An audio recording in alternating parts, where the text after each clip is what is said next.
পুঁজিবাজারে বন্ধ হয়ে যাওয়া কোনো কোম্পানিকে আর তালিকাভুক্ত রাখা হবে না, এমন বার্তা দিয়েছে বাংলাদেশ সিকিউরিটি অ্যান্ড এক্সচেঞ্জ কমিশনের চেয়ারম্যান মাসুদ খান। সকালে রাজধানীর পল্টনে সিএমজেএফ আয়োজিত আলোচনা সভায় তিনি বলেন, বহুজাতিক কোম্পানিকেও সরাসরি পুঁজিবাজারে আনার উদ্যোগ নেওয়া হচ্ছে। মানিকনগর বিশ্ব রোডের সংস্কার কাজ আগামী ডিসেম্বরের মধ্যে শেষ করার নির্দেশ দিয়েছে রেলপথ এবং সড়ক ও পরিবহন প্রতিমন্ত্রী হাবিবুর রশিদ হাবিব। দুপুরে নির্মাণ কাজের উদ্বোধন করে এই নির্দেশনা দেন প্রতিমন্ত্রী। প্রতিমন্ত্রী বলেন, মানিকনগর দীর্ঘদিন উন্নয়ন বঞ্চিত ছিল। এই প্রকল্পে এলাকার উন্নয়নের নতুন যাত্রা শুরু হলো। মধ্যপ্রাচ্যের সংঘাতের মধ্যেও অর্থনৈতিক সক্ষমতা বাড়াতে কাজ করছে সরকার।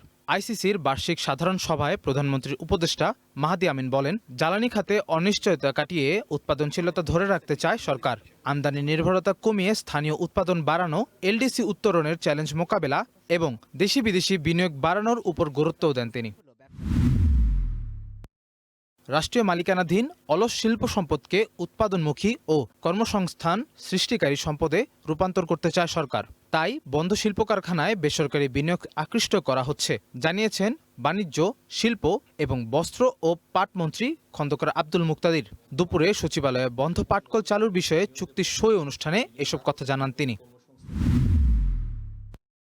সুন্দরবনের দুর্ধর্ষ বনদস্যু বড় জাহাঙ্গীর বাহিনীর ৩ সদস্য কোস্টগার্ডের কাছে আত্মসমর্পণ করেছেন। তারা ২টি একনলা বন্দুক, একটি পাইপ গান, ৪০ রাউন্ড গুলি এবং একটি ওয়াকিটকি জমা দেন। তাদের জিম্মিতে থাকা এক জেলেকেও উদ্ধার করা হয়েছে। কোস্টগার্ড জানিয়েছেন, আইনগত প্রক্রিয়ার পাশাপাশি পুনর্বাসনের উদ্যোগ চলছে। জাহাঙ্গীর বাহিনীর ৩ জন সক্রিয় সদস্য